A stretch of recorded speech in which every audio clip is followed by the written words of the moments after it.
ঢাকা এক্সপ্রেসের news room থেকে সবাইকে মহান মে দিবসের শুভেচ্ছা জানাচ্ছি। আমি রানী ইসাবেলা ঈশা। এই মহান দিবসটির মতোই পৃথিবীতে কিছু মহান পেশাও রয়েছে, যেমন পুলিশ, চিকিৎসক, ফায়ার সার্ভিস, হোটেল, রেস্টুরেন্ট সহ এমন কিছু পেশা এর মধ্যে অন্যতম। এসব পেশায় মে দিবসে কোনো ছুটি থাকে না। শুধু মে দিবসই নয়, কোনো জাতীয় ছুটি এদের থাকে না। হ্যাঁ, ঠিকই ধরেছেন, সাংবাদিকতাও এই মহান পেশাগুলোর মধ্যে একটি। ঠিক যেমনটি দেখতে পাচ্ছেন আমাদের ঢাকা এক্সপ্রেসের এই নিউজ রুমগুলোতে। আজ সকল শ্রমিকদের ছুটির দিন, কিন্তু ছুটি নেই কলম শ্রমিকদের। পাঠক দর্শকদের কাছে দ্রুততম সময়ে সঠিক খবরটি পৌঁছে দিতে যেন নিরলস পরিশ্রম করে যাচ্ছেন তারা, আজ এই আন্তর্জাতিক শ্রমিক দিবসেও। চলুন দেখে নেই আজ কী কী কর্মযজ্ঞ চলছে আমাদের ঢাকা এক্সপ্রেসের নিউজ রুমে। আমরা জানতে চেষ্টা করব আজ এই মে দিবসের মধ্যে অফিসে বসে কাজ করতে আমাদের ঢাকা এক্সপ্রেস কর্মীদের কেমন লাগছে। প্রথমেই আমরা কথা বলবো আমাদের ঢাকা এক্সপ্রেসের নির্বাহী সম্পাদক সোহেল অটল ভাইয়ের সাথে। ভাই, কেমন লাগছে আজকে এই মে দিবসে অফিসে বসে কাজ করতে? থ্যাংক ইউ ঈশা, ভালো লাগছে। আমরা আসলে সংবাদকর্মীরা অভ্যস্ত এ ধরনের মে দিবস বা বিশেষ ছুটির দিনে যখন বাংলাদেশের বা বিশ্বের সব ধরনের শ্রমিকেরা ছুটি কাটান, তখন সংবাদকর্মীদের অফিস করতে হয়, দায়িত্ব পালন করতে হয়। আমরা অভ্যস্ত, আমাদের খারাপ লাগছে না, ভালো লাগছে। আপনার কাছে আরও জানতে চাই, অন্য সব পেশা রেখে আপনি কেন সাংবাদিকতাকেই পেশা হিসেবে বেছে নিয়েছেন? সাংবাদিকতা ওই যে মহান পেশা। সাংবাদিকতা আসলে কি ছোটোবেলা থেকেই আমার খুব ইনফরমেটিভ হওয়ার ইচ্ছা ছিল, প্রচুর ইনফরমেশন গ্যাদার করার ইচ্ছা ছিল, জানার ইচ্ছা ছিল, বাইরের অনেক কিছু জানার ইচ্ছা ছিল। তো আমার কাছে মনে হয়েছে, তখনই মনে হতো যে সংবাদ মাধ্যম এটা বোধহয় শ্রেষ্ঠ মাধ্যম ইনফরমেশন আদান প্রদানের জন্য, মানুষকে জানানোর জন্য, নিজে জানার জন্য। এর থেকে ভালো মাধ্যম বোধহয় আর কিছু হয় না। এই আগ্রহ থেকেই সাংবাদিকতা পেশার প্রতি আমি ঝুঁকে পড়ি। আর ঝুঁকে পড়ার পর তারপর তো আর কিছু করার নেই, চলছে। ভাই, আপনাকে অনেক ধন্যবাদ। এবার আমরা কথা বলবো ঢাকা এক্সপ্রেসের ডিজিটাল হেড শাহ জামাল খান সৌরভ ভাইয়ের সাথে। আপনার কাছে জানতে চাইবো, ঠিক কোন তাড়নায় একজন সংবাদকর্মী পৃথিবীর সব আরামেশ ফেলে এভাবে সাংবাদিকতা পেশায় নিয়োজিত হয়?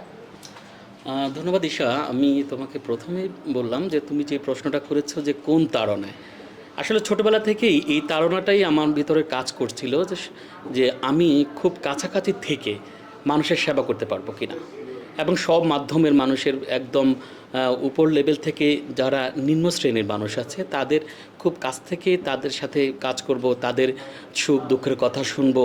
গণমাধ্যমের মাত্র এইটাই একটা প্ল্যাটফর্ম যার মাধ্যমে আমি এই যে আমার ইচ্ছেটা সেটা আমি খুব দ্রুত পূরণ করতে পারবো। সবার কাজের তথ্যগুলা, সবার ইচ্ছা আকাঙ্ক্ষাগুলো মানুষের মাঝে তুলে ধরতে পারি, এটার মধ্যেই নিজের ভালো লাগাটা আমরা খুঁজে ফিরি। তোমাকে ধন্যবাদ। ভাই, আপনাকে অনেক ধন্যবাদ। এবার আমরা কথা বলবো আমাদের ঢাকা এক্সপ্রেসের শিফট ইনচার্জ মীর রাকিব হাসান ভাইয়ের সাথে। তো ভাইয়া, আপনার কাছে জানতে চাচ্ছি আজকের দিনে কাজের চাপ কেমন? কাজের চাপ প্রতিদিনের মতোই, আজকে কিছুটা বেশি বলা যায়, কারণ আজকে অনেকগুলো প্রোগ্রাম আছে। মে দিবস, আর প্রধান উপদেষ্টা থেকে শুরু করে আজকে বিএনপির প্রোগ্রাম ছিল, জামাত ইসলামের প্রোগ্রাম ছিল, এগুলো কভার করতে হচ্ছে। আমাদের রিপোর্টাররা কভার করছেন এবং আমরা এখান থেকে যতটা সম্ভব সাপোর্ট দিচ্ছি, আমরা যারা নিউজ রুমে কাজ করছি। তো আজকের দিনে আমাদের নিউজ রুমের গুরুত্বপূর্ণ নিউজগুলো কি কি? আজকের দিনে অনেকগুলো গুরুত্বপূর্ণ, যেরকম সর্বশেষ তারেক জিয়া বলেছেন যে আপনার মায়ানমারকে যে করিডোর দেওয়া হচ্ছে সেটা আসলে সংসদ নির্বাচন থেকেই, সংসদ ভবন থেকেই দিতে হবে। মানে তারেক জিয়ারা তাদের সঙ্গে লাস্ট করিডোর নিয়ে, মায়ানমারকে যে করিডোর দেবে সেটা নিয়ে আলাপ করেনি, মানে কোনো রাজনৈতিক দলের সঙ্গে। তো দেখা যায় এইগুলো নিয়ে তারেক জিয়া শেষ কথা বলছে। Thank you. জি ভাই, আপনাকে অনেক ধন্যবাদ। মহান মে দিবসের প্রেক্ষাপট আমরা জানি। যদি ছোট করে বলি, 1886 সালে আমেরিকার শিকাগো শহরে 8 কর্মঘণ্টার দাবিতে শ্রমিকরা বিক্ষোভ ও আন্দোলন করে।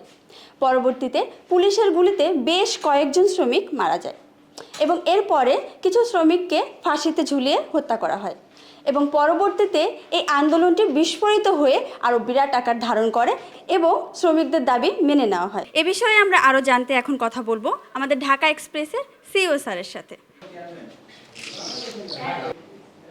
স্যার, আসসালামু আলাইকুম। স্যার, এবারে আমাদের দেশের শ্রমিক দিবসের প্রতিপাদ্য বিষয় শ্রমিক মালিক এক হয়ে গড়বে এ দেশ নতুন করে। তো আপনার প্রতিষ্ঠান এই ঢাকা এক্সপ্রেসে কতটুকু এই প্রতিপাদ্যটা আপনি বাস্তবায়ন করতে চান? আমি 100% বাস্তবায়ন করতে চাই।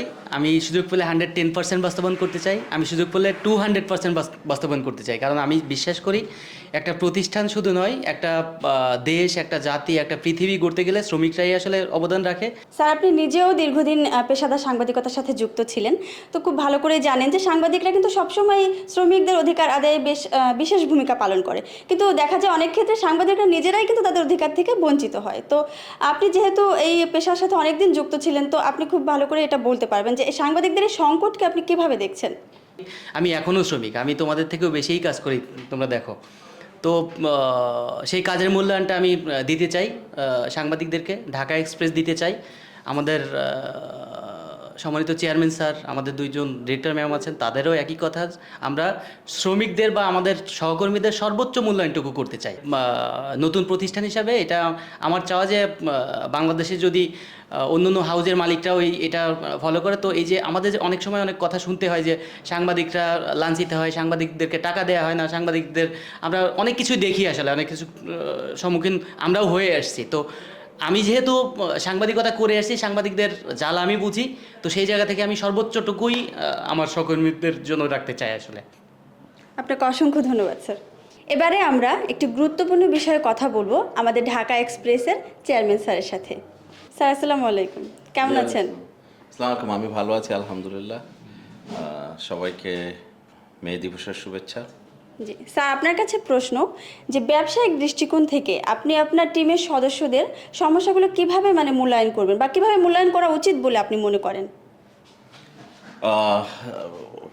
আমি প্রথমত একজন ব্যবসায়ী, এটা আমার বড় পরিচয় না। আমার পরিচয় হচ্ছে যে আমি একজন team member of Dhaka express, যেখানে আমরা একটা টিম হিসেবে কাজ করি। আমার সাথে যারা সাংবাদিকতা পেশার সাথে জড়িত, তো আসলে তারা হচ্ছে আমাদের কোম্পানির হার্ট।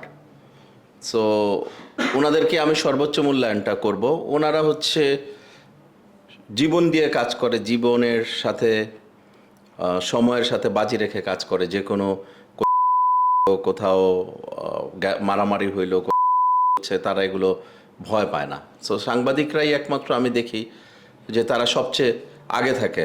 মিছিল হচ্ছে, মিছিলকে টেক করতে হবে, সো তারাই আগে থাকে। মিছিলে যারা যাচ্ছে তাদের চেয়ে সাংবাদিকরা আগে থাকে।